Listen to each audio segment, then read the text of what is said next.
It's about that time again. What is up? If you're watching this, that means you got another day, guys. I'm out here in Simi Valley. That's my guy, the Tune Guru here, pulling in the DM slider to the dyno. That is right, it is finally dyno day. We are gonna figure out the actual numbers on this car because we've just been guessing at this point. There's been a lot of people online in the comments and the forums trying to predict what this car can do, and honestly, I've just been going off of research and forums online on what similar vehicles do with this Procharger setup, and I've been basing it off of that. On all the previous vlogs, I've been saying 530, 535, which is what we've guesstimated this to be, but honestly, we don't know, which is why we're at the dyno today to find out for sure. We're just here to see exactly what this thing can do so that you guys know if you decide to boost your Mustang, what sort of numbers you can expect. Because do keep in mind, this isn't just a Procharger system. We're borderline full bolt-on on this Mustang plus the boost. On top of that, one big thing I need to address here. There is a difference between power, making power, and making safe power.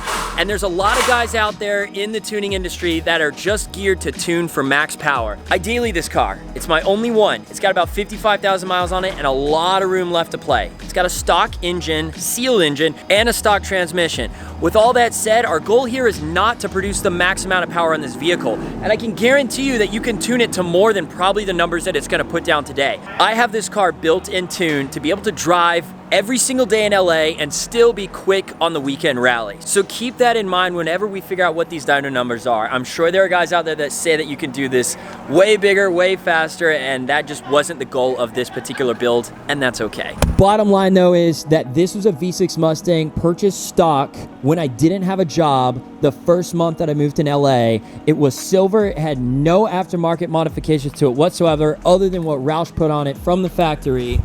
And now here we are about 3 years later with every dollar that I have earned over the last several years dumped into a Mustang to just make something unique and as fast as I want it to be from my YouTube channel. That's the only goal of this build, and I think it's already accomplished before we even run it on the dyno.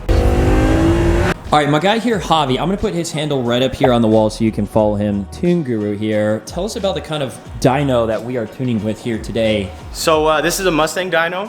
This dyno is controlled by eddy current motor. A lot of people call it the heartbreak dyno because the numbers are low, but they're always accurate. On a dyno jet, you can manually adjust the load. It's gonna be 100% accurate, and let's see what the car puts down. Perfect, yeah, a Mustang on a Mustang dyno. I think that's as appropriate as it can get. But dyno jet, that's what everybody posts. Even big companies post that.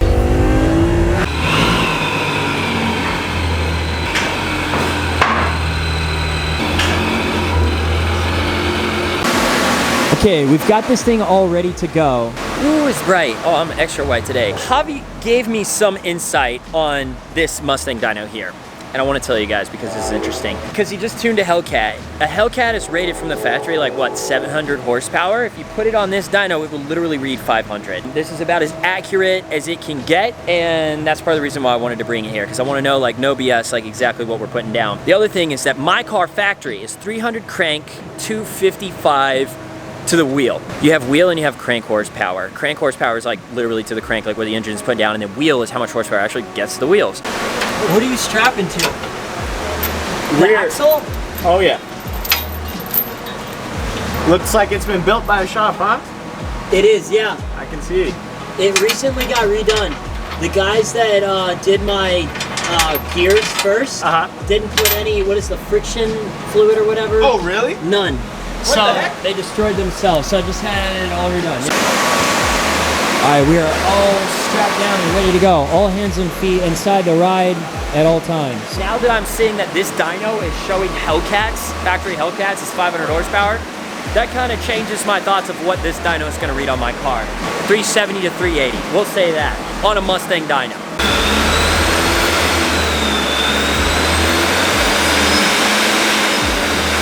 Oh, it's gonna get so loud.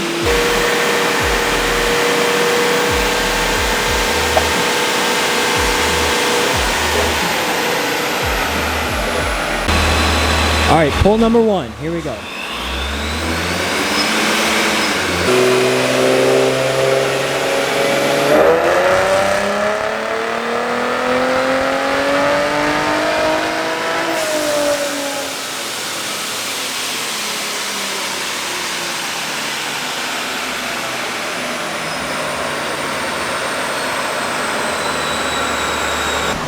Okay, so pull number one, we got the results.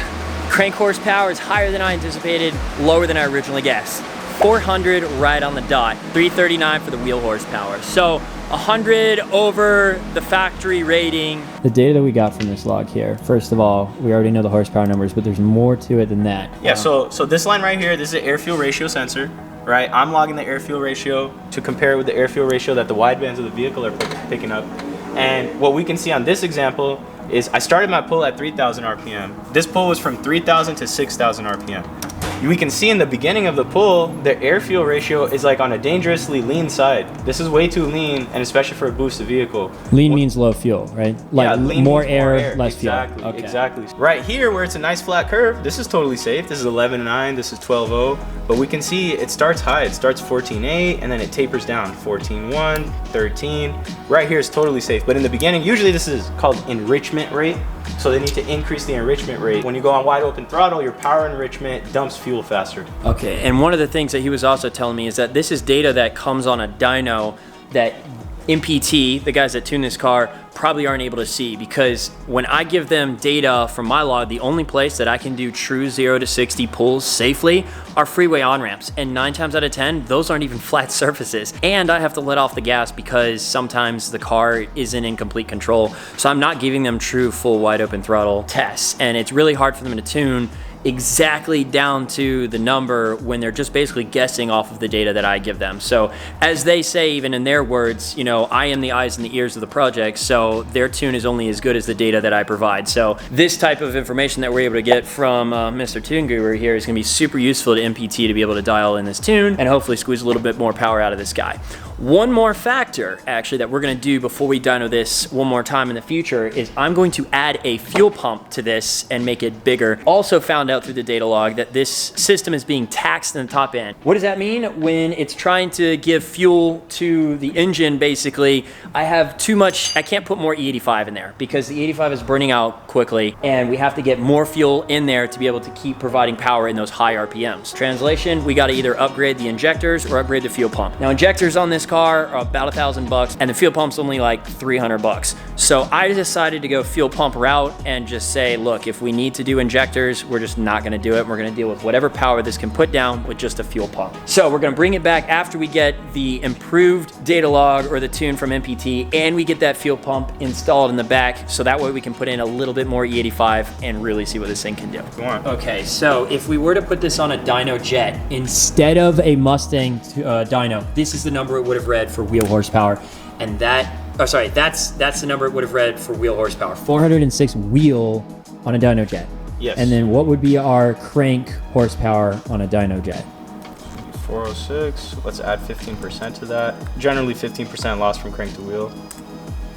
So yeah, About 467 horsepower on a dyno jet. That's the difference between his dyno and maybe some other brand. So yeah, and then the main difference, most people buy dyno jets because it costs half the cost of this. Interesting. This is an $80,000 dyno. Oh my goodness. That's a $35,000 dyno. Oh yeah, okay. So I guess if you actually want to tune your car and you want the most accurate readings to tune your car to what it's best, you know, capable of, a Mustang dyno is the move. Yeah, because it's all about steady state testing, right? You were talking about earlier how it's really hard for you to test in the street. Yeah. There's uphill, downhill, there's traffic. So also a dyno jet is not steady state unless it has an eddy current motor. So underneath that hump right there is the main brain of the dyno. That's the eddy current motor controlled by magnets, and that's what gives us the steady state and the accuracy for getting the right numbers and tuning the car properly. Yeah. I also want to show them that thing you got shoved up my exhaust pipe.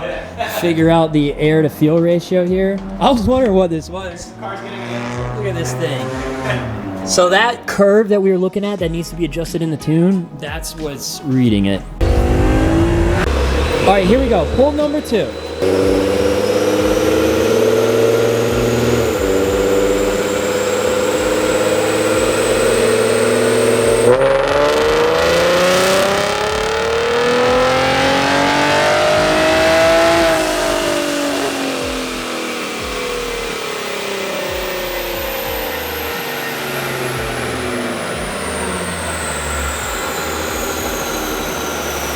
That is so insanely loud. I can tell you this. no matter what horsepower this car puts down, It sounds so good. So good. For a V6, God, I love it. Oh, is this a good time to tell you guys that I bought new exhaust? Yeah, that's it's gonna be louder. Whoops. 336 HP is wheel. Okay, which is just a little over 400 crank. All right, so here's what we figured out also. We're gonna see if we even need this fuel pump for this car. And if not, what is it gonna take to cram the max amount of E85 in this engine to get the most horsepower we can? We will be back at this dyno one way or another, either just to see the results of the fuel pump if it does need to be added, or to go back to the drawing board and adjust our tune where MPT comes in. That pretty much does it for today's episode. Hope you guys enjoyed it. Hope you guys are excited about the dyno numbers and what we can do. We're not done with this car yet. We're gonna keep making it faster. Huge thanks to my guy, Avi, right? Yes. Avi? Yeah, At Avi. the Tune Guru. Tune Check me Guru. out. At Tune Guru. Yeah, I'm gonna put their handle up there on the wall, and whether you're in California or not, hit him up because he can still write tunes for you, Yeah, even we if can you're email not to here, able to bring your car on the dyno. Thanks for letting me bring the DM slider out here so we can finally figure out what the true numbers on this car are. Guys, we're shooting for 10,000 subscribers on this channel. Make sure you're one of them. Click that notification bell, and I will catch you at the next episode. Peace. I might lie to you just to get through the night.